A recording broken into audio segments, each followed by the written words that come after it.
Assalamualaikum warahmatullahi wabarakatuh. Waalaikumsalam warahmatullahi wabarakatuh. Kenalkan, saya Ririn, anggota tim Sahabat Sampah yang akan memandu jalannya acara kita pada hari ini. Sambil menunggu teman-teman yang datang, saya mau sapa dulu yang sudah hadir. Bagaimana kabar teman-teman semua? Alhamdulillah. Alhamdulillah baik. Semoga semuanya dalam keadaan sehat ya. Amin. Amin. Kalau boleh tahu ini yang hadir dari kota mana saja? Bisa absen satu-satu sambil menunggu yang lain datang. Dari Tangerang, Ibu. Iya, dari Tangerang. Ada dari mana lagi? Saya dari Bekasi, Mbak. Dari Bekasi. Dari Sumedang, oke. Ya. Ada dari mana lagi? Mungkin ada yang dari instansi.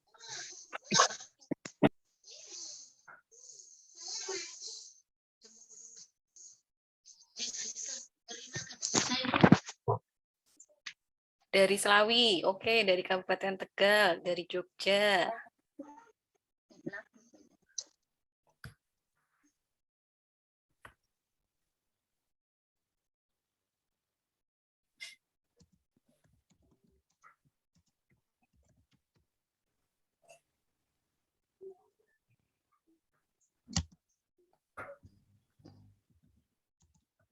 Dari Jember.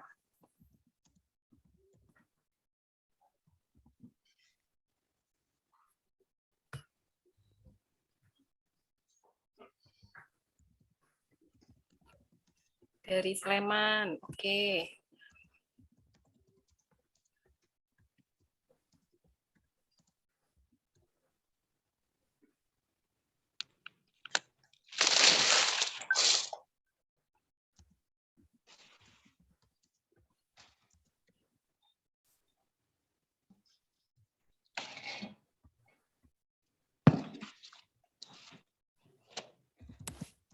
Ya, karena waktu kita cuma 1 jam, sambil menunggu yang lain, kita mulai saja, nggih. Alhamdulillah, hari ini kita mendapat kesempatan bertemu secara online di acara Coffee for Change, Gerakan Zero Waste untuk Bumi, dari rumah untuk bumi.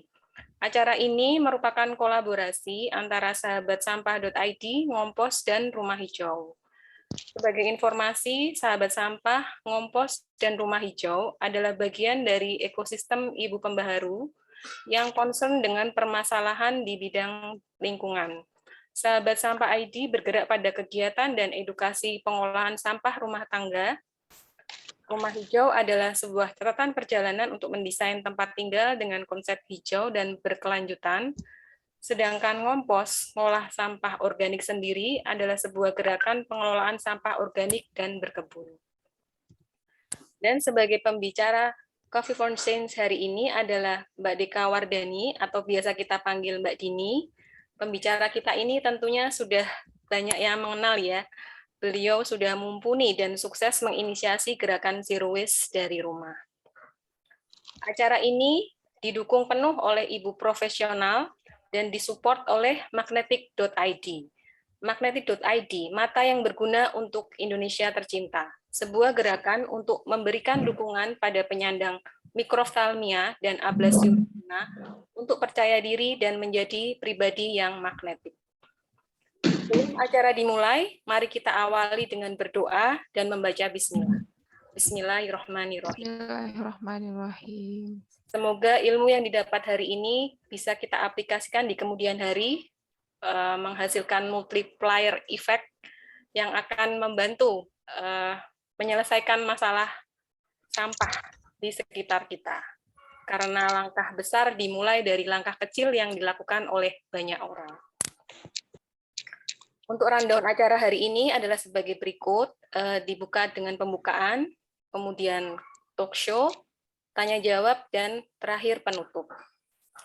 Baik, karena Mbak Dini sudah hadir, dan acaranya hanya 1 jam saja tanpa bicara panjang lebar lagi, saya persilakan Mbak Ani sebagai moderator untuk memulai talk show-nya. Silakan Mbak Ani. Ya, terima kasih Mbak Ririn.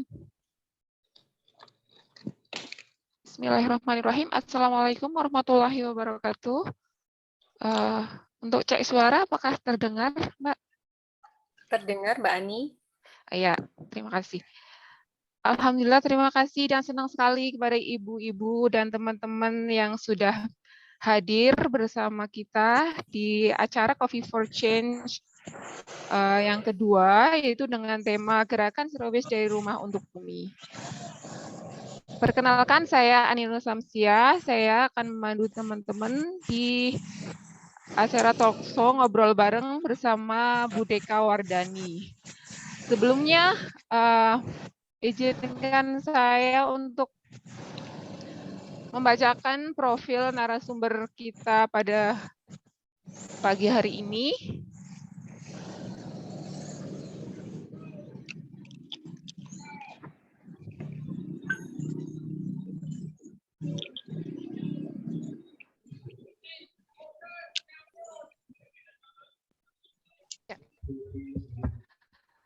Deka Wardani atau biasa dipanggil Dini.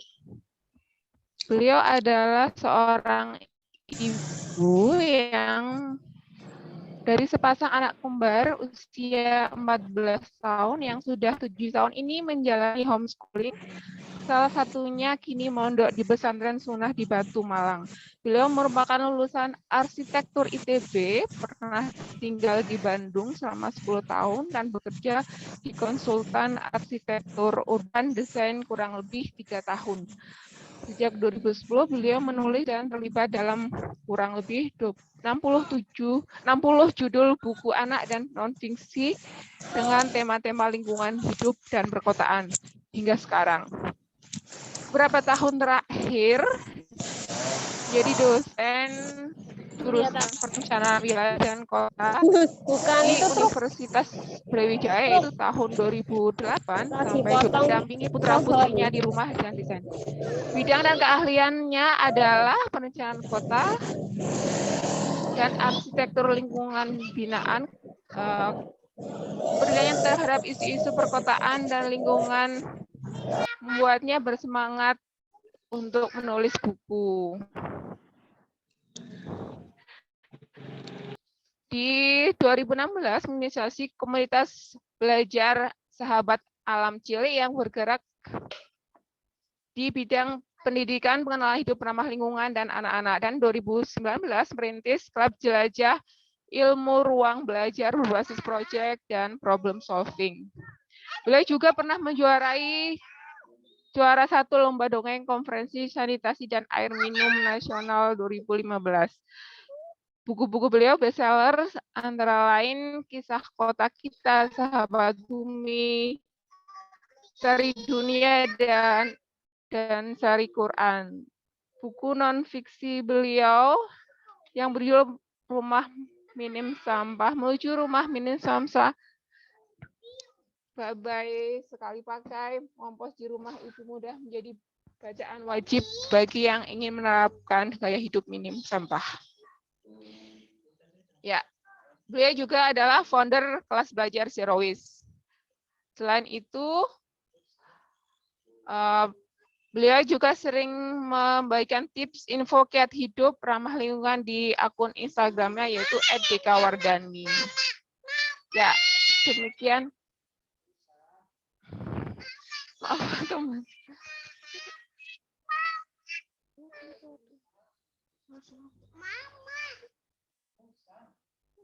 Sebentar, teman-teman, maaf ini. Aduh. Sini, sebentar. Ya, maaf teman-teman.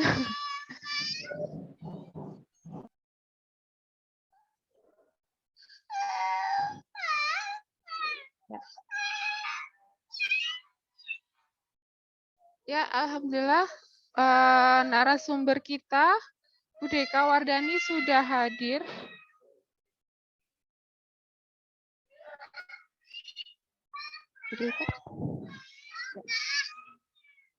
Assalamualaikum Bu Deka. Waalaikumsalam warahmatullahi wabarakatuh. Apa kabar Bu? Alhamdulillah sehat. Ya, kalau ngomongin sampah kayak gini, tiap hari kita tuh menghasilkan sampah. Bahkan data KLHK ini tahun 2021 itu sebesar timbunan nasionalnya itu sekitar 68,5 juta ton. Dan ini sangat memprihatinkan dan sumber terbanyak adalah dari sampah rumah tangga. Untuk itu kita perlu mencegahnya atau menguranginya yaitu dengan gerakan Zero Waste yang sudah banyak dipraktekkan terutama digelarkan oleh Ibu Dini. Mau menanyakan gerakan yang telah dilakukan oleh Bu Dini, apa yang melatar belakangi Ibu itu melakukan gerakan Zero Waste dari rumah dan sejak kapan, Bu? Ya, baik. Terima kasih. Assalamualaikum warahmatullahi wabarakatuh. Waalaikumsalam. Semoga dalam kondisi baik dan sehat, juga bersemangat ya pagi ini. Di sini lagi mendung-mendung. Baik, kalau ditanya sejak kapan, terus kemudian latar belakangnya apa yang membuat saya menginisiasi gerakan, bukan saya sih sebenarnya menginisiasi gerakan Zero Waste di Indonesia, bukan ya, tapi banyak orang, banyak praktisi. Kebetulan saya ya istilahnya mungkin menginisiasi atau menjadi founder dari salah satu kelas belajar gitu. Kemudian dari alumni-alumni kelas ini ya muncul lagi komunitas-komunitas yang baru, gerakan-gerakan yang baru, dan jadi ya seperti katanya Mbak Rini tadi ya, ada multiplier effect yang cukup baik lah gitu. Kalau ditanya mulai kapan, sebetulnya masing-masing kita kan pasti ya kalau ditanya soal sampah gitu, teman-teman di sini pun kalau saya tanya gimana pendapatnya soal sampah, pasti rata-rata hampir semua orang bilangnya ya sampah itu masalah gitu. Sampah itu adalah satu hal yang ya mungkin konotasinya menjijikkan, kemudian bau dan sebagainya. Kita bukan orang yang senang gitu dengan bergaul dengan sampah pastinya. Dan level keprihatinan orang itu biasanya ya beragam dalam masalah sampah ini. Saya kira kalau kita lihat orang buang sampah sembarangan atau ada tumpukan sampah, semua orang pasti juga risih. Ya, bukan cuma saya, pasti hampir semua orang merasa ini benar gitu. Nah, cuman apakah kemudian ini tidak benar itu diwujudkan menjadi sesuatu, atau kita hanya bilang ya ini nggak benar nih gitu, itu harusnya nggak gitu gitu, atau cuma cukup sampai di situ saja, atau kita jadi memprosesnya lebih ya gitu. Nah, kebetulan memang awal-awal saya mungkin beberapa ya kira-kira 10 tahun yang lalu, kalau ditanya soal sampah, ya pengetahuan saya mungkin ya sama gitu dengan sebagian besar masyarakat ya. Ya mungkin 10 tahun lebih yang lalu saya mikirnya ya sampah itu nggak boleh dibuang sembarangan gitu aja gitu. Tapi mindset saya waktu itu saya cuma berpikir bahwa sampah itu harusnya dikelola, dalam arti harusnya didaur ulang. Gitu. Jadi sampah itu kayaknya harus bisa didaur ulang deh.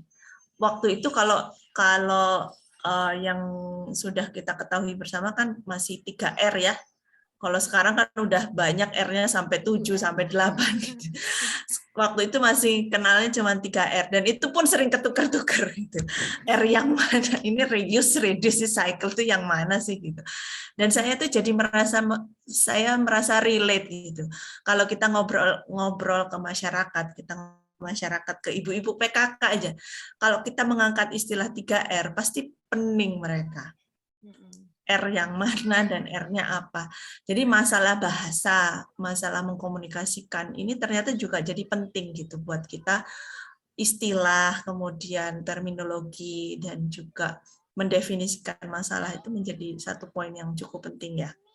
Maka dari itu kenapa kemudian kelas belajar zero waste kita mengusahakan membuat masalah persampahan ini menjadi lebih akrab, lebih relate dengan kondisi masyarakat kita, dan ya sebisa mungkin nggak terlalu, kalau bahasa Jawanya itu nggak terlalu daki-daki gitu ya. Mungkin teman-teman tahu ini orang Jawa.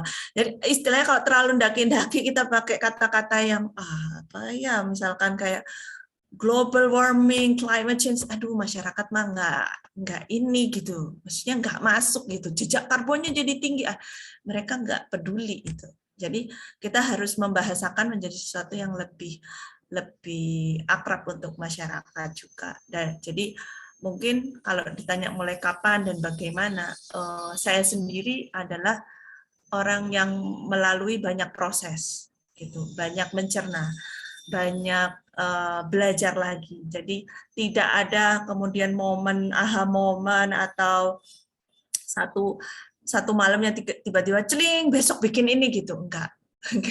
Saya enggak seperti itu juga, karena saya punya berbagai latar belakang. Jadi latar belakang saya sebagai arsitek, kemudian latar belakang saya pernah mengajar di jurusan perencanaan wilayah dan kota, di situ banyak berkenalan dengan masalah sampah.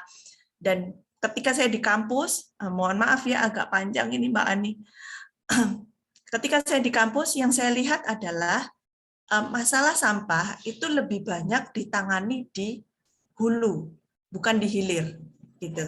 Jadi udah terlanjur ada sampahnya, udah terlanjur nimbun di TPA, tuh baru kita teknologi masuk. Kebayang nggak? Masalah udah terlanjur terjadi, kita baru turun tangan gitu kan? Nah, saya kemudian mikir ini kayaknya harus ada cara yang lebih cerdas untuk menangani ini. Makanya kemudian di Zero Waste, belajar Zero Waste itu kita lebih promote untuk melakukan pencegahan di level hilir ya. Di level hulu, maaf. Di level hulu yang sumber sampahnya itu sendiri begitu kira-kira.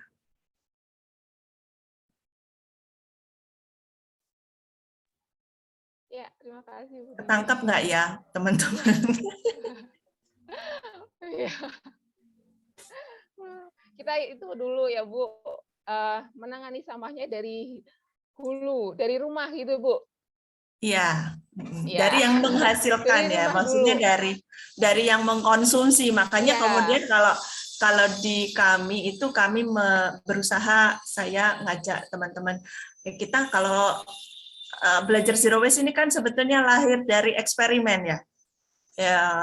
Eksperimen maksudnya uji coba gitu.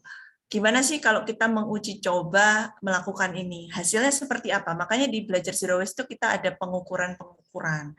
Teman-teman juga ada before ikut kelas sama after ikut kelas, itu kita lihat progresnya seperti apa. ketika kita misalkan menggunakan terminologi yang berbeda, ketika kita menggunakan terminologi sampah dengan kita menggunakan terminologi sisa konsumsi, itu apakah juga akan jadi hal yang berbeda untuk diri pribadi masing-masing? Ada tumbuh kesadaran baru nggak gitu? Kalau kita ngomongnya jangan sampah nih, kita ngomongnya sisa konsumsi, kerasa beda nggak sih gitu? Nah, ternyata memang ada bedanya ketika kita mendefinisikan ulang, kita kemudian membangun mindset, itu nggak usah jauh-jauh mikir insenerator gitu ternyata. Kita nggak perlu terlalu mikir jadi teknologi itu harus tinggi untuk menyelesaikan masalah sampah. Banyak hal sederhana yang ternyata bisa kita lakukan dalam uji coba kita mengurangi sampah rumah tangga kita masing-masing. Kayak gitu sih maksud saya.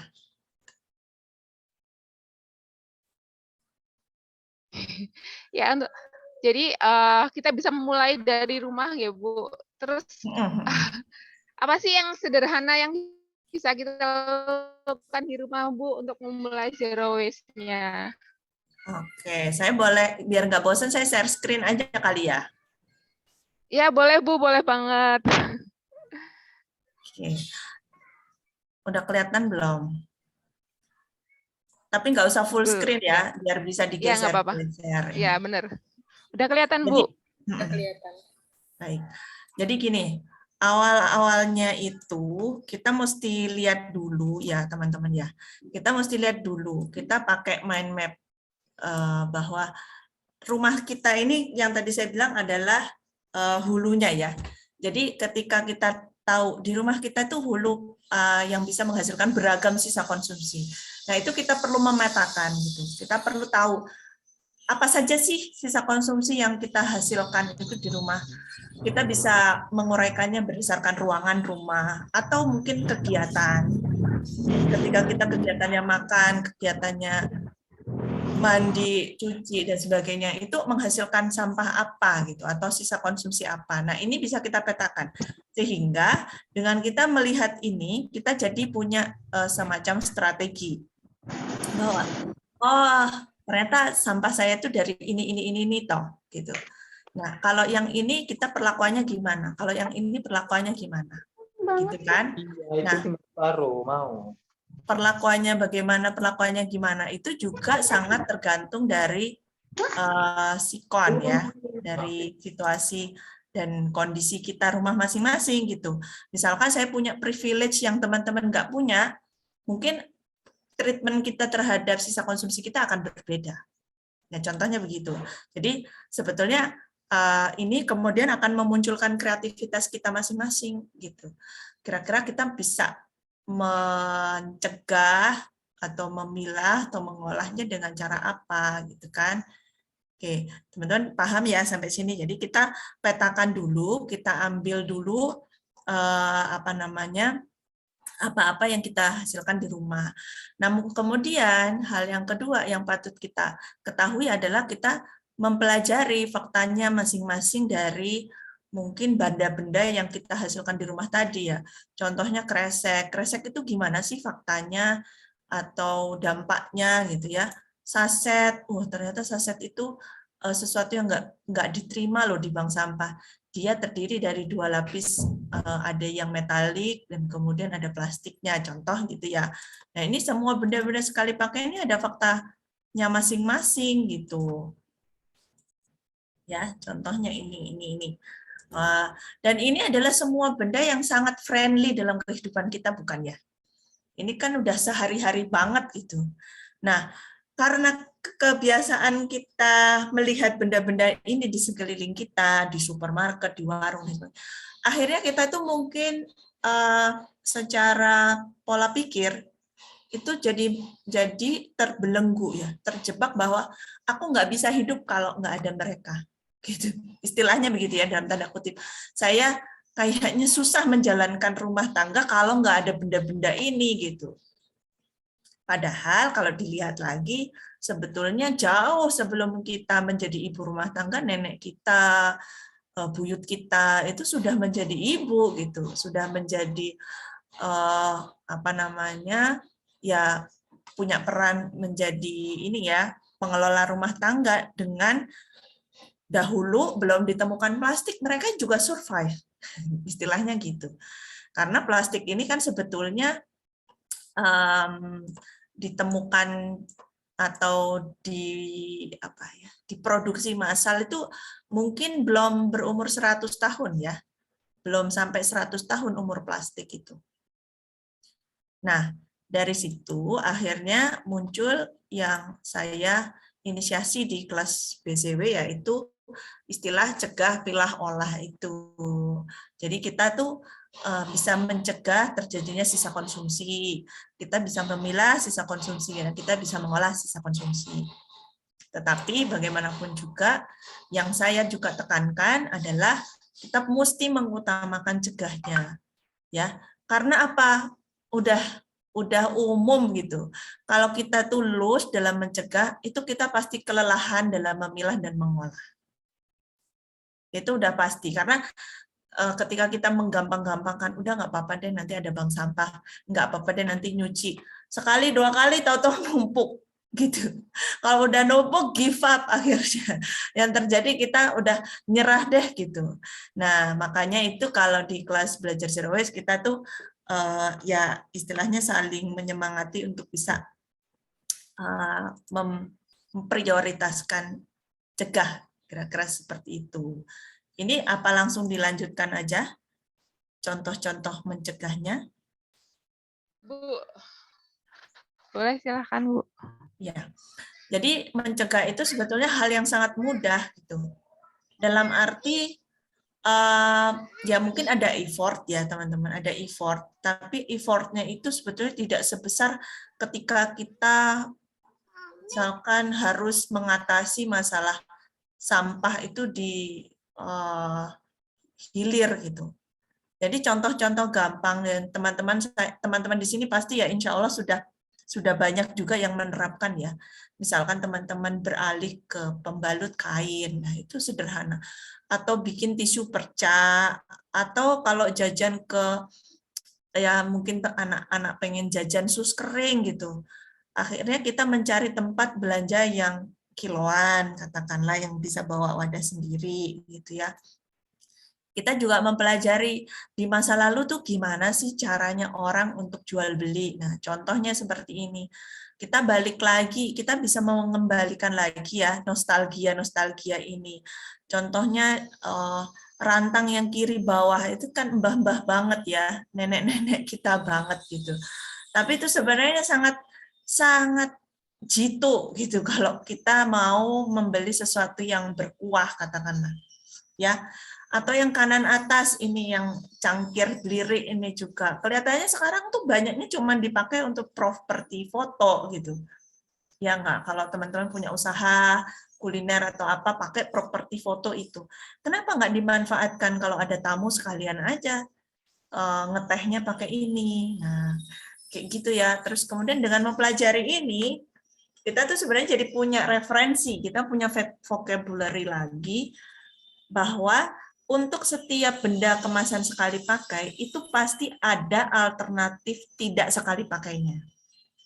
Ya, contoh camilan diwadahin kaleng ini. Nah, itu adalah alternatif tidak sekali pakainya. Contoh ini ice cream ini dimasukin ke toples aluminium dan bisa diisi ulang gitu. Jadi toplesnya itu dikembalikan. Mohon maaf ini nyebut merek ya, contoh gampang sebenarnya seperti galon air kemasan dan seperti teh botol itu sebenarnya harusnya bisa kita terapkan itu gitu ya. Contohnya kayak kita langganan susu, kita langganan jus dan sebagainya, seharusnya kita bisa menerapkan itu. Tapi yang sekarang ini menjadi masalah adalah kadang antara pihak pembeli dengan pihak penjual itu tidak tidak klop ya, tidak klop. Kita merasa kita udah sadar, pas kita beli orangnya nggak sadar gitu, jadinya kita merasa kayak ya udah deh gitu, ngikut aja, atau kita kerepotan sendiri gitu kan.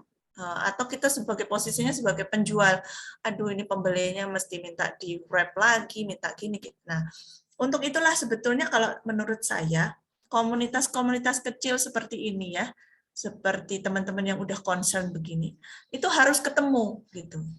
Harus ketemu. Kalau ada orang sadar, ketemu orang sadar, itu akan lebih mudah terjadi ininya, komunikasi dan transaksinya. Jadi kalau saya, contoh gampang ya, kalau saya misalkan mau beli sesuatu nih,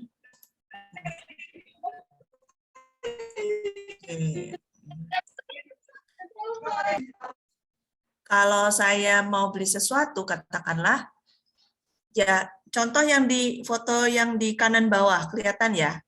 Nah, itu saya mau ngirimin anak di pondok, itu kan dia biasanya kita ngirimin makanan kering. Kalau ngirimin makanan kering kan teman-teman biasanya pakai apa? Pakai plastik ya, biasanya pakai plastik kiloan gitulah, atau beli langsung jadi abon udah atau apa gitu. Nah, yang saya upayakan adalah saya uji coba. Saya minta tolong ke teman saya, ya kebetulan dia juga kenal saya bahwa saya lagi ngurangin kemasan plastik gitu ya, dia tahu juga. Nah, saya komunikasikan gitu. Saya WA, Mbak, saya mau ngirim anak makanan kering ke pondok, tapi pengennya maksudnya nggak pakai kemasan sekali pakai nih. Bisa nggak kalau misalkan apa namanya kayak kering tempe, abonnya itu pakai wadah saya yang udah ada dari rumah gitu. Saya kirim, tolong diisi. Jadi ini hasilnya. Wadahnya itu macam-macam, nggak seragam, nggak cantik ya, mungkin nggak estetis, tapi ya memang itu ada wadah itu yang ada di rumah dan itu yang saya kirim ke anak saya di pondok.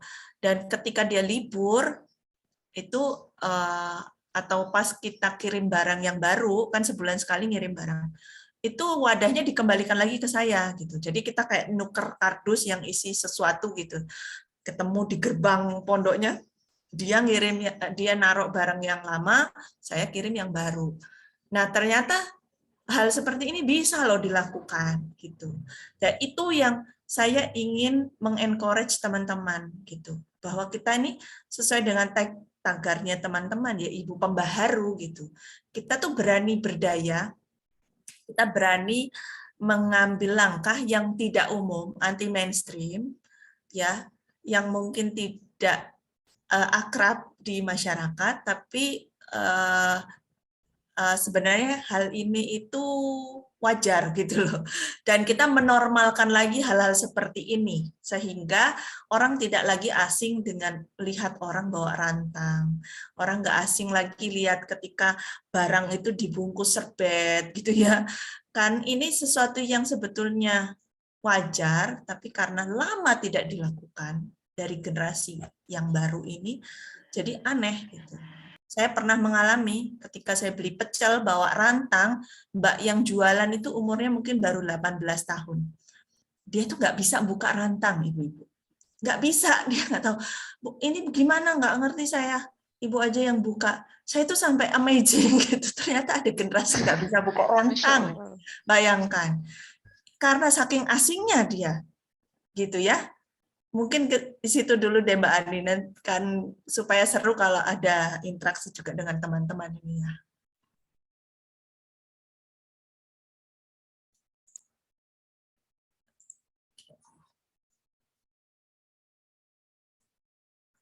Oh Mbak Ani hilang nih kayaknya.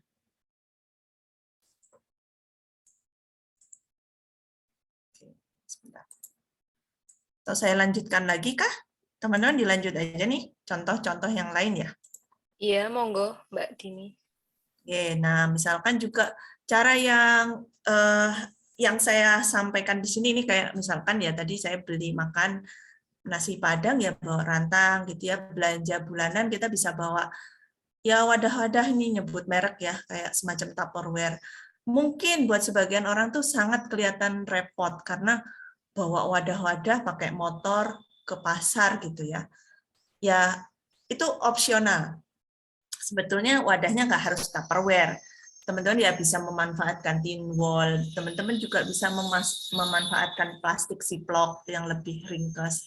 Istilahnya hanya mengalihkan aja gitu ya.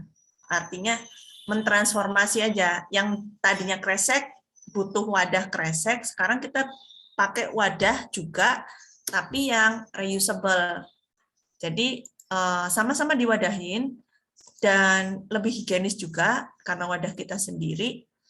Cuman bentuknya aja yang berbeda gitu. Ya. Kemudian mungkin langkah zero waste yang lain ya memberdayakan apa yang ada di rumah sampai habis usianya. Jadi barang baru itu mungkin kita bisa hitung jari ya kalau di rumah itu. Kayak ini kaleng makanan kucing, ini saya jadikan pot gitu. Karena kebetulan pas kittennya lagi butuhnya wet food gitu. Sebetulnya saya juga nggak pernah beli makanan kucing yang kaleng gitu ya, tapi karena ada kebutuhan akhirnya beli. Ya kemudian diselamatkan si kalengnya itu atau dikirim ke bank sampah. Kemudian yang di tengah ini teman-teman ya tahu ya, ini adalah botol UC 1000 yang pada waktu COVID ini pasti banyak sekali yang minum UC 1000. Nah itu saya berdayakan. Ini kebetulan kami nggak minum UC 1000, tapi saya dapat hibah dari teman gitu. Dapat hibah dari teman, saya sterilisasi, kemudian saya pakai untuk nyimpen staples yang udah staples yang dari kiriman-kiriman staples gitu ya. Terus kemudian itu kadang-kadang karetnya kompor, karetnya gas itu kan banyak banget gitu. Kadang-kadang itu saya taruh di sini atau cable ties atau apalah kayak paku karatan itu juga saya simpenin di sini, karet gelang gitu. Karena gimana juga kalau nggak disimpan dengan baik kan akhirnya ini ya kayak gemes ya dengan keberantakan itu ya gitu. Terus kemudian teman-teman juga bisa lihat di sini nih, saya memanfaatkan besek. Untuk botol kecap saya memanfaatkan apa tuh namanya, botol saus kemasan. Kemudian ini toples-toples itu juga dari toples selai, ada yang dari hibah gitu ya. Jadi teman saya ada yang punya restoran, dia tuh mesti pakai mayones dari yang botol kaca itu, jar kaca itu banyak banget jumlahnya. Ya eman-eman kalau dibuang gitu ya, kita manfaatkan karena itu juga untuk makanan kering, untuk menyimpan bumbu itu cukup bagus ya. Terus kemudian yang lain adalah ini, yang nggak kalah penting adalah memilah. Gitu. Saya tuh baru menyadari bahwa tidak semua orang itu punya sense untuk memilah dengan benar. Ternyata banyak orang yang bingung gitu. Memilah itu kelihatannya sederhana, tapi ternyata rumit. Ya, gimana ya? Ya maksudnya gitu deh. Jadi tidak sederhana kita nulis bahwa ini kertas, ini plastik, ini gitu. Seringkali itu membingungkan buat sebagian orang. Ini plastik apa kertas apa ini? Padahal kita mah udah, ya ampun itu kan udah jelas-jelas plastik ya, gitu. Tapi memang karena itu tidak diajarin, ya, bukan menjadi kebiasaan di rumah tangga secara umum gitu, sehingga orang itu memang, saya lihat kenapa di ruang publik itu banyak kegagalan. Tempat pemilahan sampah sudah disediakan oleh pemerintah kota, ya di stasiun, di taman, di perpustakaan, di mana-mana kita tuh kayaknya udah sering lah lihat tempat sampah terpilah. Tapi kalau kita longok, isinya gimana? Campur. Nyampur, ya kan? Nah, itu kembali lagi ke masalah sebetulnya pendidikan dan di habit di rumah. Kita tuh kerasa banget ternyata bahwa rumah itu apa ya, pusat peradaban banget gitu. Apa yang dibawa keluar, apa yang dibawa ke taman, dibawa ke perpustakaan, apa yang dibawa ke sekolah, perilaku-perilaku yang dibawa di ruang publik, itu asalnya dari rumah. Nah, maka itu memang ketika rumah sudah membawa kebiasaan-kebiasaan baik ini ya, ya semoga itu bisa diturunkan lagi ke anaknya, dari anak kita ke cucu kita, ke cicit kita dan seterusnya gitu ya. Karena bagaimanapun juga rasanya kalau kita evaluasi nih ya pemilahan sampah itu, pemilahan sampah ini salah satu kunci pengelolaan sampah di suatu kota dan suatu negara gitu. Ya, kota dan negara yang maju di mana-mana itu sampah sudah terpilah. Ya, itu menjadi satu karakter bangsa gitu ya. Nah, di Indonesia kan masih buang dari jendela gitu ya, masih buang dari apa namanya, bahkan ya mohon maaf gitu, anak-anak di pondok pun itu saya lihat bahwa perilakunya masing-masing. Ya, ketika saya lihat teman-teman anak saya di pondok itu enggak semua tertib loh. Gitu. Buang sampah aja pada nggak mau.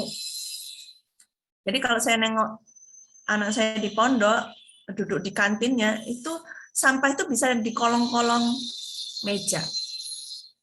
Nah, mungkin teman-teman bisa lihat juga di Instagram saya yang terakhir ya, akhirnya ada beberapa teman gitu yang menginisiasi tempat sampah yang transparan, ya pakai kawat itu, supaya kelihatan dari luar.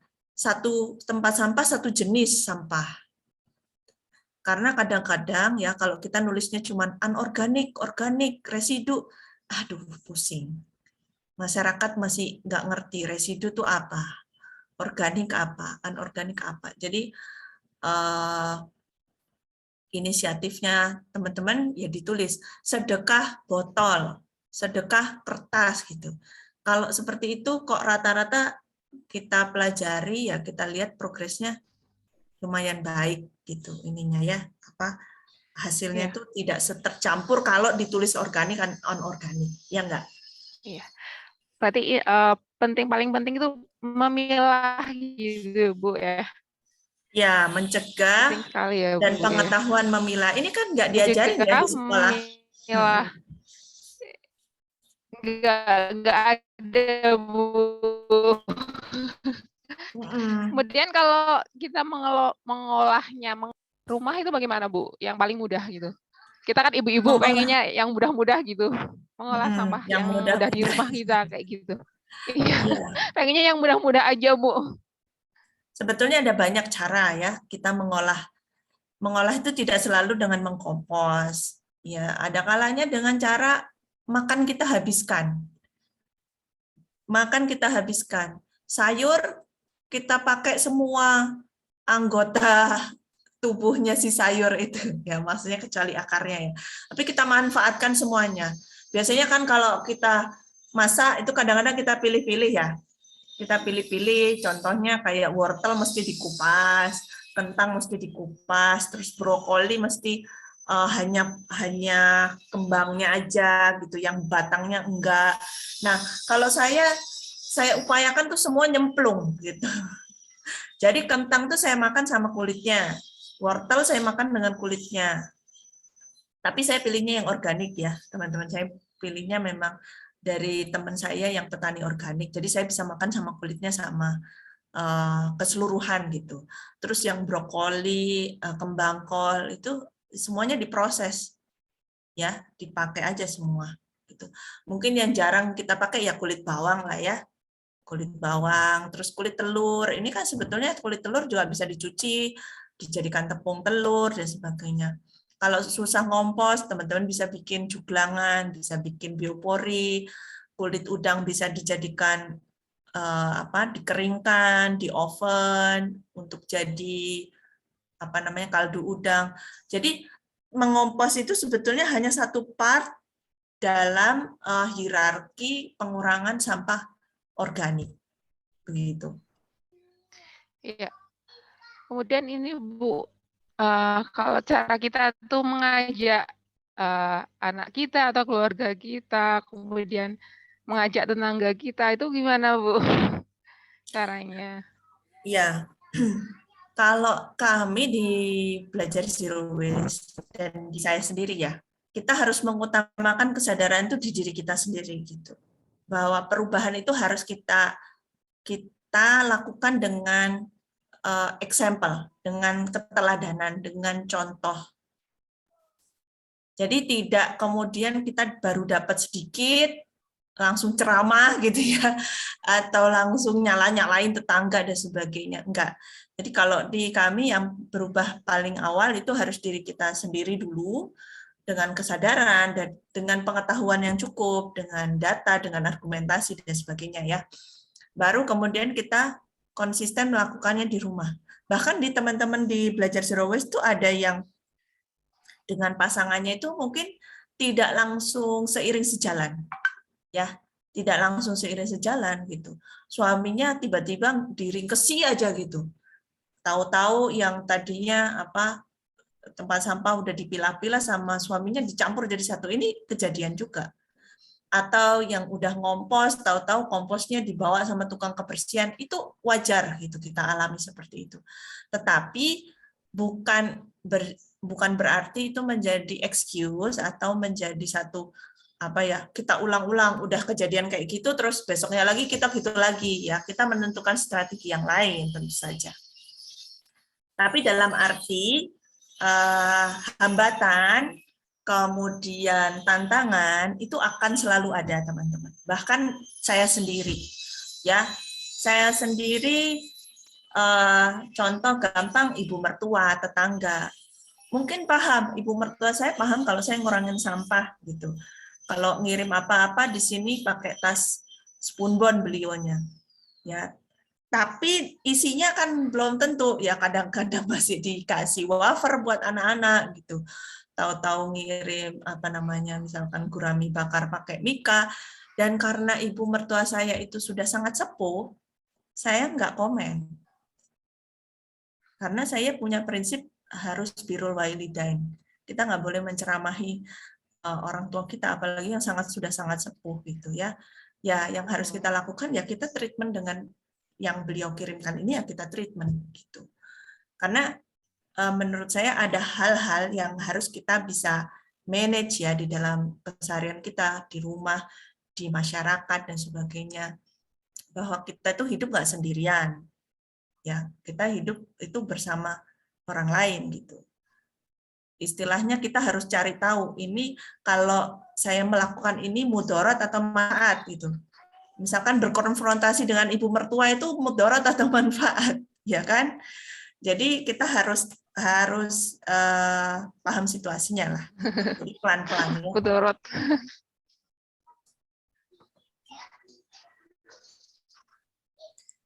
Oke. Mulai dari diri sendiri ya, Bu ya. Iya. Kemudian ini Bu, kalau kita mau menginisiasi suatu gerakan di masyarakat itu gimana Bu? Ada tipsnya gitu Bu? Ya, saya sendiri bukan orang yang sukses menginisiasi gerakan di masyarakat dalam arti mengajak tetangga kiri kanan, depan belakang, ya. Tidak selalu sukses dan tidak selalu berhasil. Kadangkala begini, yang dekat itu susah diajak, yang jauh lebih gampang diajak. Ini yang terjadi. Ya. Keluarga sendiri susah, tetangga kiri kanan susah, tapi yang jauh malah mau belajar gitu. Jadi kalau saya sendiri akhirnya mengubah fokus. Kita tidak harus mengejar yang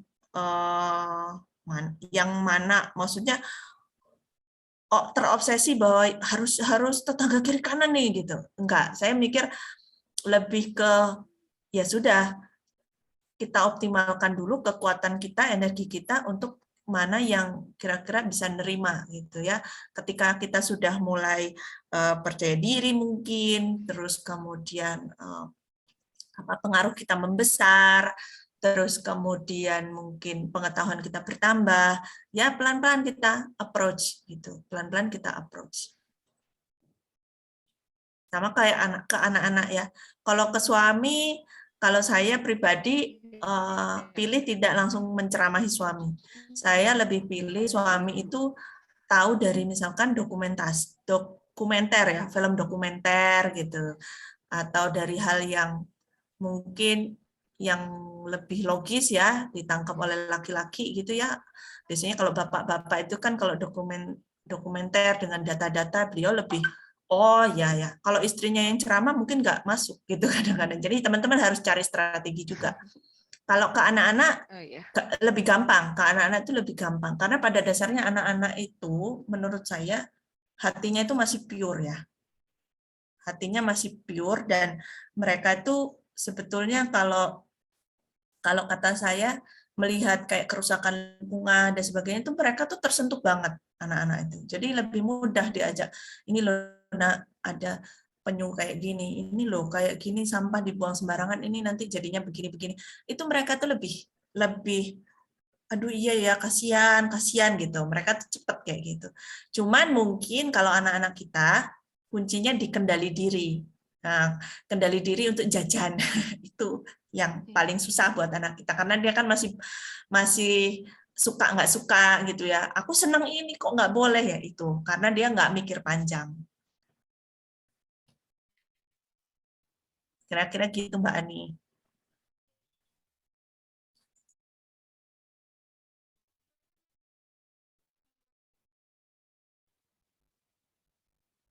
Ya, ini Hmm? ada yang mau audiens Mbak Sari mau tanya, Bu. Silahkan Mbak Sari. Kan Mbak Iya, terima kasih. Sari. Assalamualaikum.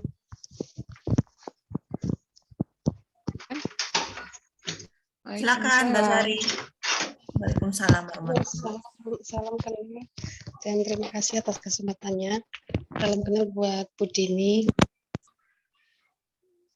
Tapi menanyakan untuk tentang mungkin bisa diberikan mungkin ringkas saja tentang untuk mau mulai ngompos di rumah bagaimana ya Bu? Dan Oke. kalau misalnya alternatifnya kan pakai komposter itu atau pakai joglangan. Nah itu ada syaratnya nggak ya? Apakah harus berjarak misalnya? Kan saya di belakang rumah tuh maksudnya harus berjarak dengan septic tank atau enggak kalau untuk joglangan itu atau dengan sumur atau enggak begitu. Terus satu lagi mungkin ada ide atau pengalaman dari Bu Dini atau dari teman-teman yang lain kalau untuk ngirim-ngirim yang misalnya ngirim atau jualan ya yang berupa cairan gitu pakai apa ya gitu. Kalau selama ini kalau saya beli gitu misalnya beli soto gitu rawon atau beli es campur gitu saya pakai rantang gitu. Tapi kalau untuk yang berjualan tuh pakai apa ya alternatif lainnya gitu selain yang kemasan yang bukan plastik gitu. Demikian Iya, Mbak. itu saja saya kira. Terima kasih sebelumnya. Ya, terima kasih Mbak Sari. Baik teman-teman, kalau kompos ini sebenarnya gampang ya, tapi jelasnya nggak bisa singkat gitu. Yang penting kita sadari di sini bahwa mengompos itu adalah satu proses alamiah yang sudah Allah ciptakan, sehingga kita itu tinggal ngikutin polanya aja. Jadi semua yang diciptakan Allah yang ada di alam semesta itu pasti membusuk dan terurai. Itu harus kita pegang, harus kita pahami itu sehingga kita nggak takut untuk nyoba. Nah, jadi tidak takut untuk coba. Salah satunya ini Mbak Nur nih, Mbak Nur Sofiah ini ada di sini nih. Ini murid saya juga. Halo Mbak Nur. Halo Bu Dini. Gimana? Dulu kan belajar ngompos ya, Mbak Nur ya? Iya.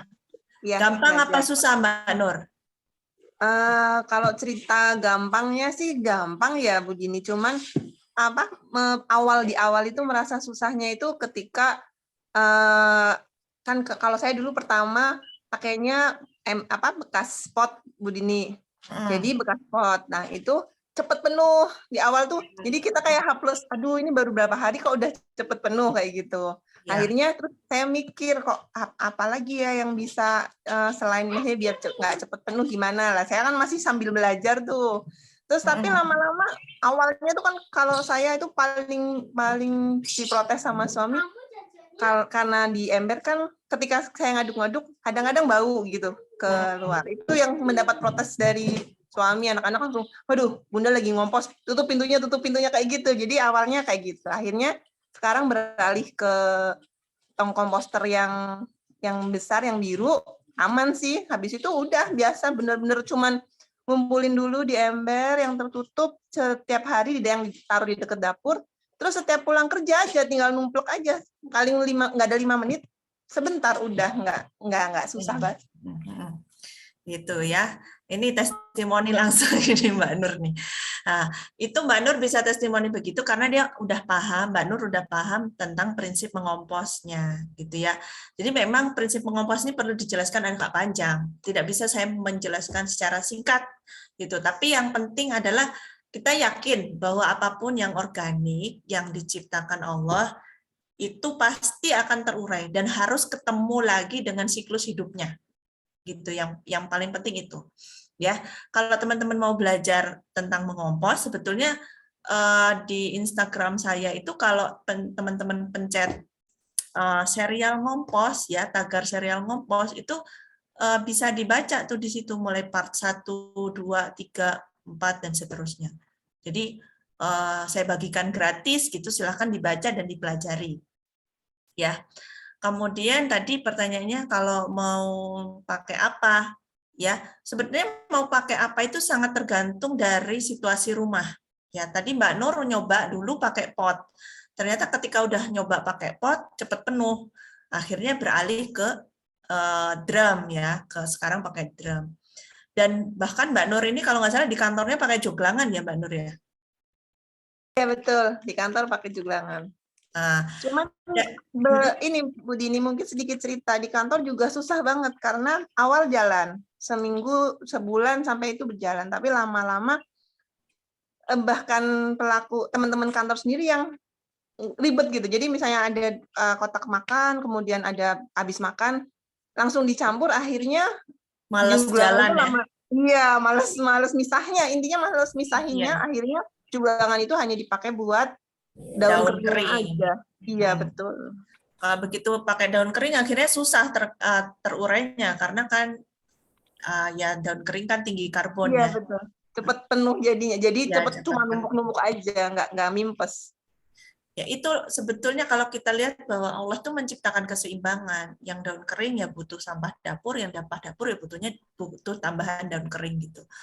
Memang ini adalah hal yang kalau menurut saya memang minim sampah dan pengelolaan sampah itu adalah suatu perjuangan ya, yang mungkin baru aja kita sadari akhir-akhir ini. Jadi masih banyak PR, masih banyak SOP yang harus disusun, masih banyak orang-orang yang perlu disadarkan dan sebagainya.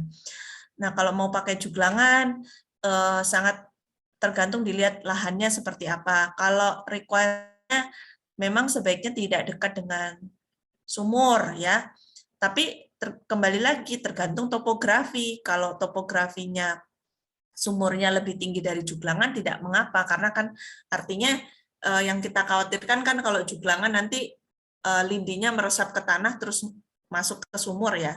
Tapi kalau sumurnya posisinya lebih tinggi, walaupun dekat, kan airnya ngalirnya ke bawah sini, jadi nggak masalah. Kalau lahannya datar, ya memang harus ada jarak.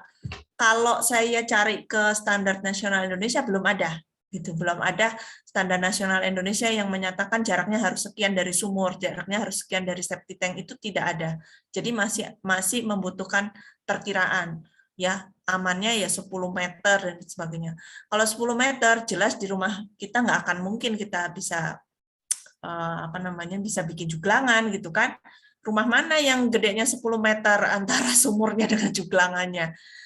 Ya, akhirnya juglangan ini paling bisa kita taruh di kebun atau di fasum ya, fasilitas umum. Ya misalkan tamannya RT gitu.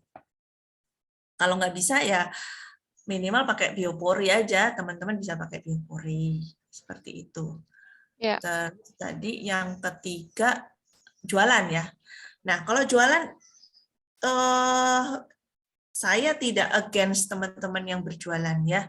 Dalam arti kalau jualannya masih berkemasan dan sebagainya, kita sadari kadang-kadang ada kalanya memang kita butuh untuk apa ya? Ya ini adalah ikhtiar kita untuk cari rezeki gitu. Nah, yang bisa kita lakukan adalah sebetulnya memberikan penawaran ya. Memberikan penawaran opsi. Opsi misalkan tukar wadah. Kita normalkan hal itu. Tukar wadah itu adalah hal yang normal. Atau boleh bawa botolnya sendiri kita isi. Caranya untuk mengencourage gimana? Kasih diskon, kasih potongan harga. Bagi yang bawa botol sendiri akan dapat potongan 1.000 atau gratis ongkir. Biasanya ibu-ibu kalau lihat ada gratis ongkir, apa diskon sedikit lah ya, itu mereka jadi tertarik. Oh iya ya, aku punya kok botol sendiri di rumah gitu. Ini bekas sirup marjan pas lebaran udah jejer-jejer. Ngapain mau diapakan? Diberdayakan aja. Nah, sebetulnya yang kita kurang, teman-teman, yang kita kurang adalah mengedukasi hal-hal seperti ini. Ya, kalau teman-teman sebagai seller, misalkan bisa bikin infografis, bisa bilang bahwa saya, mohon maaf sebentar aja, punten ya, sebentar. Ya, kita tunggu sebentar untuk Mbak Siva dan Mbak Diah ya. Mohon maaf, ada kucing naik meja. Ya Bu, nggak apa-apa. Ibu-ibu banget nggak sih ini ininya ya. Jadi yang tadi Biasa itu, Bu di sini Bu. yang kita perlukan adalah lebih banyak orang yang mau menyuarakan gitu. Jadi lebih banyak orang yang mau menormalkan hal ini. Teman-teman misalkan jadi seller, bikinlah infografis. Ayo berdayakan botolmu sendiri.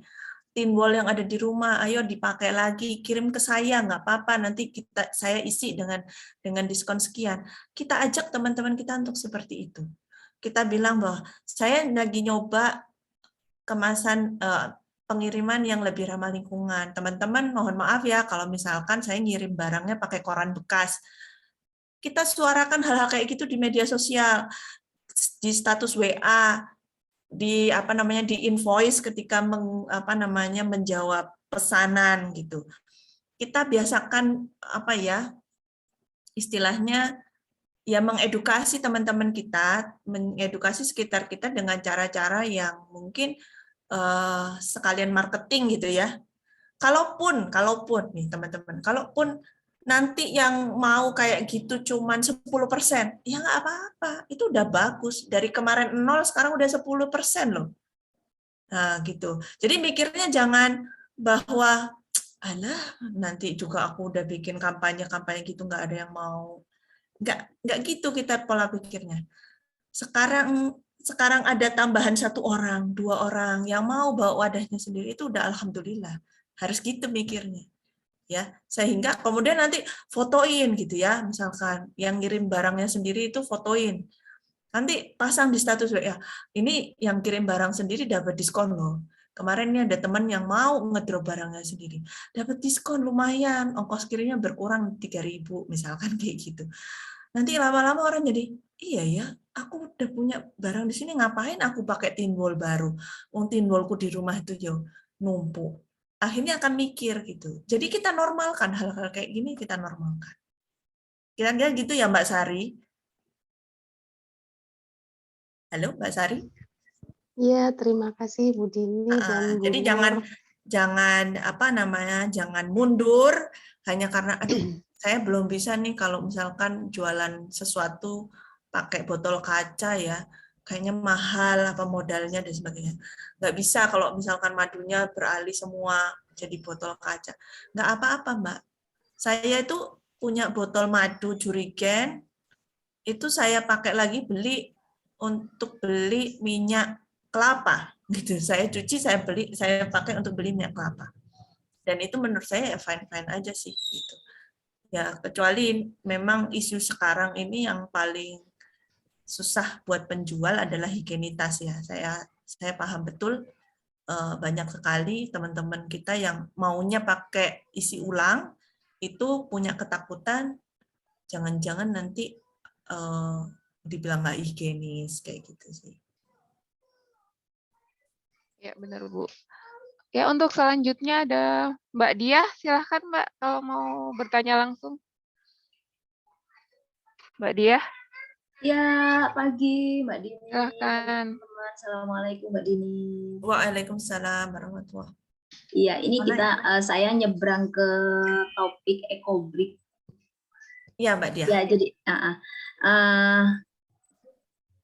apakah ada trik ekobrik yang gampang gitu untuk pemula, ya, itu yang pertama. Kemudian yang kedua, apakah ada kategori plastik khusus yang bisa dipakai ekobrik? Apakah hanya plastik kemasan saja kah? Atau plastik berjenis apa semacam apa? Kayak tadi mikanya gurami itu apakah bisa juga atau bisa dicampur jadi satu atau harus dibeda-bedakan. Kemudian yang terakhir contoh simpelnya ekobrik. Nanti kalau sudah jadi ini simpelnya nih bisa dipakai ini loh. Nah, ini saya belum ada gambaran gitu. Kalau yang udah jadi banyak gitu kan memang banyak ya, bisa jadi pagar atau apa. Nah, kita belum sampai segitu gitu loh Mbak Dini. Jadi apa ya simpelnya gitu. Ini sebenarnya titipan pertanyaan dari anak-anak kemarin karena kebawa kelas yang sebelumnya. Siap. Kelas sebelumnya. Jadi mereka bilang Mbak Dini itu, Ibu Dini itu so inspired people mah katanya. Jadi memang betul anak-anak itu memang lebih gampang banget kena ini gitu, udah langsung banget. Gampang banget gitu. Iya kan? Iya betul. Ya, benar. Dari kelas sebelumnya kemarin langsung ini mah harusnya itu begini, yang baik itu begini. Ya gitu. Makasih Mbak Diah, makasih. Ya, makasih Mbak Dini. Ya. Jadi sebenarnya kalau bicara teknis ekobrik itu memang ada trainernya ya. Memang ada spesifikasi khusus untuk ekobrik itu. Karena ekobrik ini bahkan ada standarisasi ya gitu. Cuman ini pemikiran saya sendiri aja nih. Ini dari saya pribadi ya, bukan mengatasnamakan siapa-siapa. Kalau saya lebih melihat ekobrik itu sebagai satu exit, jalan keluar yang darurat gitu, atau exit door ya istilahnya ya. Jadi kita melakukan A, B, C, D, E, F, G dulu, kalau kepepet baru ekobrik gitu. Contoh yang biasanya saya masukkan ekobrik itu adalah selotip dari paket, karena itu udah nggak bisa diapa-apain gitu. Nah, daripada kita buang ke TPA, ya saya lebih pilih selotip itu masuk ke ekobrik. Nah, tapi saya selalu kalau misalkan anak-anak kepengen A, B, C, D, jajan ini itu saya mesti sounding dulu. Kamu ada alternatif lain nggak? Jajannya mesti, ya katakanlah beng-beng apa Magnum gitu. Ada nggak alternatif lain yang bisa kita dapat? Kadang-kadang kan anak-anak carving ya, ngiler gitu loh. Apa pengen ini, pengen. Kalau kamu bisa nemu alternatif lain yang menjadi pengganti, katakanlah aku belum jajan nih hari ini Bu, gitu. Oke. Kamu pengennya apa sih? Yang manis apa yang asin? Aku pengen yang manis. Oke. Kalau misalkan es krim itu diganti bakpao, gimana? Ya nggak apa-apa sih. Sama aja. Misalkan ya, bilang sama aja. Ya udah, kita beli bakpao aja. Kalau saya gitu. Kita arahkan anak-anak untuk beli sesuatu yang tidak berkemasan. Gitu. Tapi kalau memang dia benar-benar, aduh Bu, sekali-sekali lah aku pengen nyicipin Magnum. Oke. Nah, baru misalkan gitu, oke, harus dicuci ya, harus dicuci. Setelah itu kamu potong menjadi lebih kecil, baru dimasukkan ke ekobrik. Dan ekobrik itu kuncinya kan di ini ya, di tekanannya. Jadi tekanannya itu harus benar-benar nekan gitu, supaya padat. Nah, kadang-kadang kita tuh kurang sabar memang, atau kekuatan kita tuh kurang. Jadi biasanya saya panggil bapaknya anak-anak buat ngunci-ngunci gitu. Dan nguncinya itu harus dari samping Mbak Dia. Nggak bisa ditekannya di tengah. Jadi caranya itu supaya dia padat, itu yang ditekan tuh harus bagian sampingnya dulu. Jadi kayak melingsek ke dalam gitu. Dan bagian paling bawah ekobrik itu kalau dulu saya pernah ikut trainingnya ekobrik, itu biasanya nggak langsung diisi kemasan. Jadi alas paling bawah itu kresek dulu. Kresek dulu, karena kresek itu empuk istilahnya. Ya, dia itu kan empuk gitu ya. Sehingga ketika dimasukkan, dipadetin, atasnya itu nanti dia akan bisa memadat. Tapi kalau yang di bawah udah kemasan biasanya merongkol-merungkul gitu. Itu sorry ya, saya tuh suka kehilangan kata-kata yang paling gampang pakai bahasa Jawa soalnya. Jadi moga-moga teman-teman ngerti ya maksudnya. Jadi kayaknya menggumpal-gumpal gitu loh. Jadi bawah itu kresek dulu, baru kemudian ekobrik itu harus dimasukkan dalam kondisi kering dan bersih. Kering dan bersih itu tidak harus dicuci, dilap kanebo boleh. Ya, yang penting dia udah dijemur, nggak ada air, jangan sampai ada sisa makanan, karena kalau ada sisa makanan biasanya nanti berjamur atau tiba-tiba ada hewan masuk dan sebagainya. Terus kadang-kadang juga ada pro dan kontra. Contohnya kalau saya memilih, misalkan saya tidak punya alternatif lain, ya kadang-kadang saya memasukkan styrofoam ke dalam ekobrik. Misalkan suami pas sakit gitu, tahu-tahu dikirimin dari kantor tuh buah-buahan yang dibungkus sama styrofoam. Teman-teman tahu ya, paket-paket buah-buahan itu kan biasanya apelnya dikasih styrofoam. Nah itu kan bank sampah kagak mau ya, nggak mau terima gitu. Jadi karena saya nggak punya opsi, bank sampah sini nggak mau terima styrofoam, akhirnya yang kayak gitu pun terpaksa masuk ekobrik gitu. Tapi biasanya diseling, jadi kemasan, terus styrofoam, selotip, ya. Kadang-kadang misalkan ada apa namanya, ada kain, ya nemu pita sepotong, tali rafia sepotong, ya udah saya masukkan juga, Mbak. Gitu sih. Jadi memang saya menganggap ekobrik ini sebagai tempat untuk ngunci residu-residu ya, gitu. Kemudian kemana atau diapakan nih ekobrik kalau udah lumayan beberapa gitu ya. Betulnya sekarang ini komunitas ekobrik itu menerima kiriman ekobrik. Jadi teman-teman tuh bisa kirim via aplikasi GoBrik. GoBrik. Ya. Nah, nanti cari di apps itu GoBrik itu nanti kita diarahkan untuk ngirim ke komunitas ekobrik terdekat. Jadi kita nggak harus bikin sampai banyak terus bikin produk. Kita serahkan, nanti mereka yang bikin produk. Biasanya dijadikan sesuatu untuk rumah baca, gitu ya. Mereka bikin bangku untuk rumah baca, bikin meja untuk rumah baca, dan sebagainya. Gitu. Ya. Kurang Ya, lebih maaf Bu seperti Dini. itu. Ya, terima kasih Bu. Untuk yang ketiga, Mbak Siva, dimohon untuk singkat saja ya Bu. Soalnya waktunya sudah ini. Mepet ya. Mepet sekali. Ini udah extend semua. Ya. Monggo silahkan. Nggak apa-apa kok, nggak apa-apa.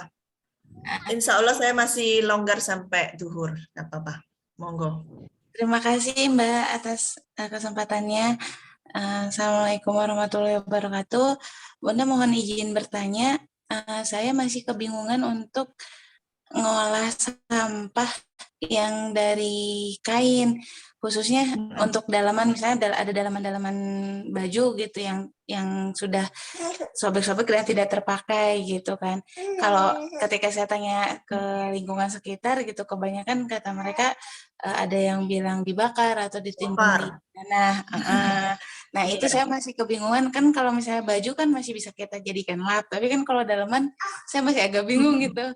Nah itu yang pertama. Terus yang kedua tentang karet gelang. Ini juga yang saya masih bingung. Jadi selama ini saya di rumah kalau untuk pemilah sampah, alhamdulillah sudah mulai berjalan, tapi baru sebatas yang organik dan anorganik, dan yang plastik pun yang sekiranya bisa saya kasih ke pemulung untuk diambil, saya kasih, saya pilah juga gitu. Cuman yang sisanya masih proses Bun, masih ilmu saya masih belum cukup ke situ gitu. Ya. Makanya saya ikut hari ini juga. Jadi yang saya masih bingung tuh karet sama sampah, karet gelang sama sampah dalaman pakaian, ya. Itu aja sih Bunda. Ya, baik Mbak Siva. Untuk sampah dalaman itu sebetulnya gampang. Jadi teman-teman bisa masukkan ke bantal duduk atau ke guling. Ya, guling itu kan mesti kadang-kadang kempes di satu bagian ya. Nah, itu bisa diselobokkan ke situ. Diselobokkan ke situ ya. Artinya kita bisa sisipkan ke dalam situ atau ke bantal duduk. Bantal duduk itu kita bisa bikin casingnya, terus yang casingnya itu ada resletingnya, nah kita masukkan ke dalaman kita ke situ. Atau ya udah bikin aja bentuknya kayak bantal, nanti untuk duduk, bukan untuk tidur gitu, buat duduknya anak atau buat bantalnya kucing ya, istilahnya, atau buat ya biasanya bayi itu kan suka, kalau anak-anak baru 1-2 tahun itu kan sukanya di bawah ya mereka. Nah, itu bisa buat duduknya mereka. Ya, kalau bahasa kerennya itu bean bag. Mbak Syifa nanti bisa browsing bean bag, bean bag ya. Nanti bisa lihat contohnya.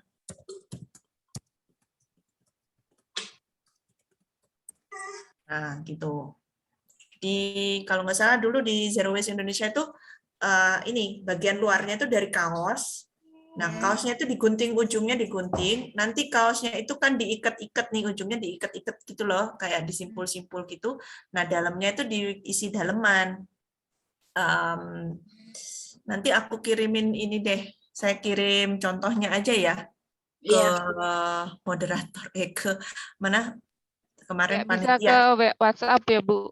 Iya, Ya, mungkin nanti nggak ke kebayang ya saya ngomong gini kayak apa sih gitu. Tapi apa namanya, secara global itu bisa digunakan untuk bantal duduk lah gitu. Kira-kira gitu ya. Menjawab ya Mbak Syifa ya.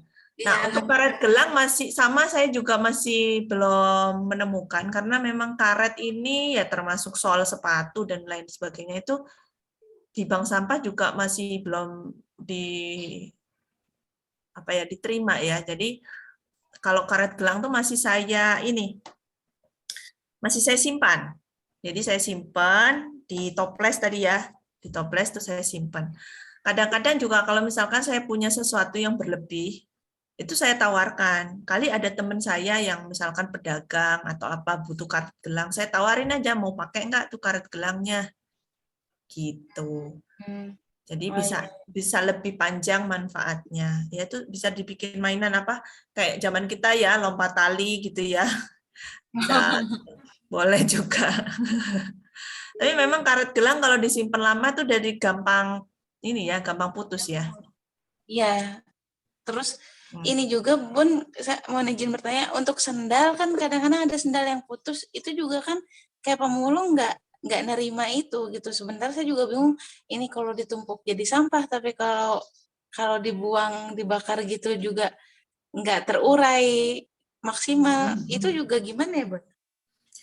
Ya, nanti coba kalau yang karet sandal-sandal ini saya tanyakan dulu ya, diolahnya sama teman-teman biasanya seperti apa.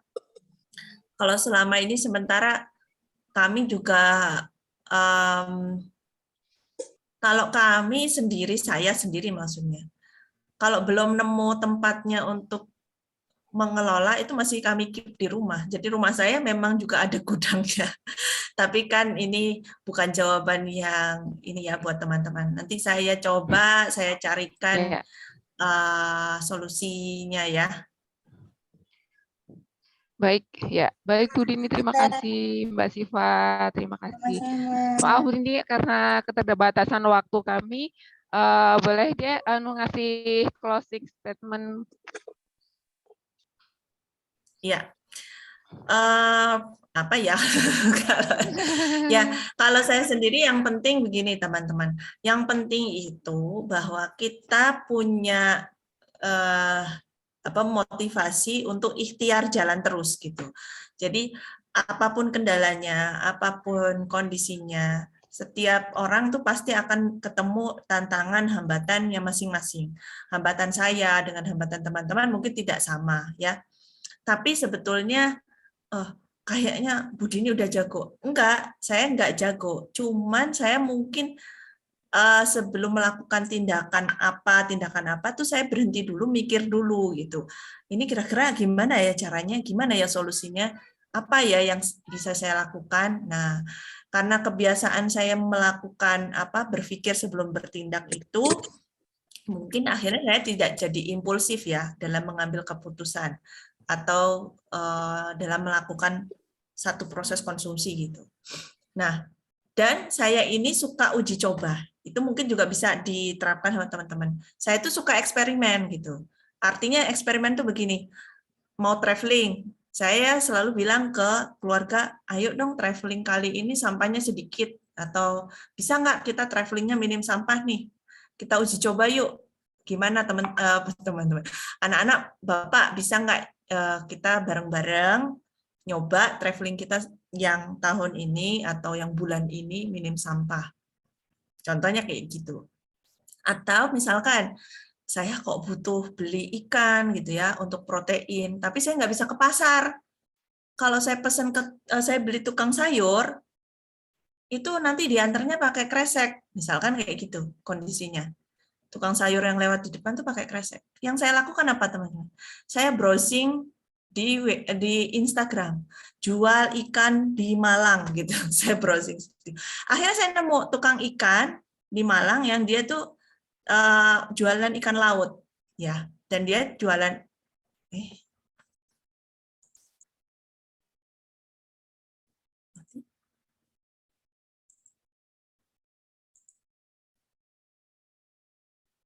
Kedengeran, Bu? Kok matiin tadi, saya kelempar deh keluar. Oh ya. Mohon maaf. Ya, sedikit lagi ya. Jadi contohnya gitu, saya browsing. Kemudian saya WA ke yang bersangkutan, si Bapak ini. Bapak, saya lagi ngurangin plastik. Bapak boleh nggak kirim ikannya? Nanti ke saya pakai wadahnya Bapak aja. Di sini saya sediain baskom, jadi Bapak tinggal nuang gitu. Nggak usah dikresek, Pak. Alhamdulillah, selama ini saya tuh kalau approach begitu, baik-baik, maksudnya ngomongnya, itu responnya bagus. Dalam arti mereka tidak keberatan gitu. Itu aja. Yang penting mereka nggak keberatan melakukan itu. Dan mereka jadi terbuka bahwa, oh ternyata ada konsumen begini ya, gitu ya. Ternyata ada loh orang lagi ngurangin sampah. Sehingga nanti kalau ada orang lain lagi, mereka nggak kaget. Nah, kedua, biasanya kalau misalkan beliaunya ini memang mau gitu ya, biasanya terus saya promosikan ke teman-teman. Ini ada Bapak tukang ikan yang dia boleh loh nggak pakai kresek gitu. Nanti biasanya ada lagi yang beli lagi dengan tidak seperti itu gitu. Jadi kita tuh bikin multiply efeknya dengan ini ya, dengan cara yang ibu-ibu banget gitu, dengan komunikasi, dengan status WA, dengan ngobrol gitu loh. Kira-kira begitu ya. Moga-moga yang sedikit dan secepat ini bisa jadi inspirasi teman-teman untuk nggak berhenti melakukan gerakan minim sampah di rumah masing-masing. Ya, terima kasih Bu. Alhamdulillah atas ilmu dan insight-nya dari Ibu. Karena keterbatasan waktu dari kami, ini saya mohon maaf atas kesalahan yang kami lakukan. Semoga nanti bisa, kalau ada pertanyaan bisa di WA lagi gitu. Kita ada grup WA. Nanti kalau bisa ada yang nanya-nanya lagi, nanti saya sambungan ke Bu Dini, insya Allah. Ya, terima kasih Bu Nini. Dan selanjutnya saya serahkan kepada Mbak Ririn untuk misalkan sesi foto dan lainnya. Terima kasih. Silakan Mbak Ririn. Ya, terima kasih, Masya Allah Mbak Dini atas sharing ilmunya. Mohon maaf karena waktu yang terbatas jadi belum bisa banyak ya. Untuk selanjutnya saya harap kepada seluruh peserta untuk membuka videonya ya. Kita foto sebentar untuk dokumentasi. Open cam ya, Mbak. Ya.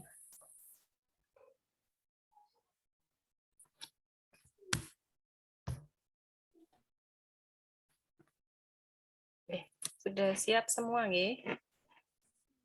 1, 2, 3.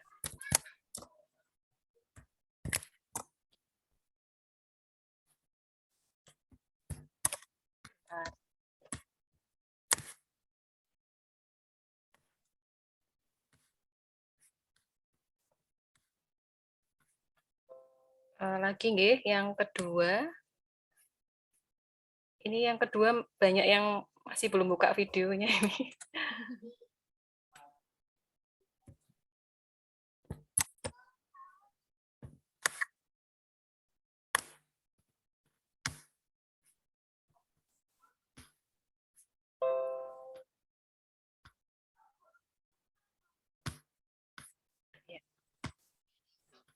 Ya, cukup.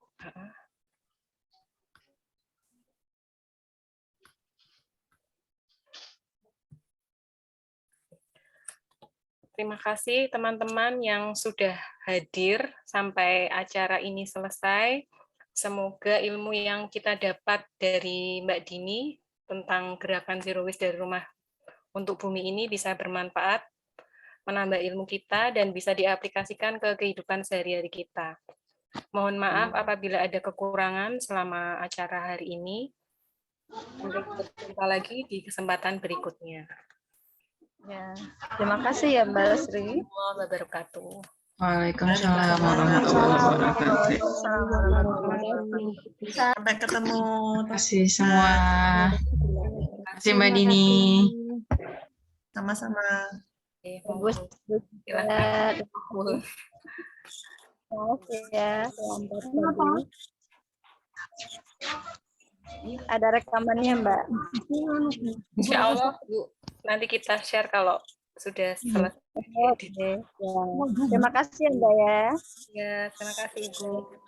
Semangat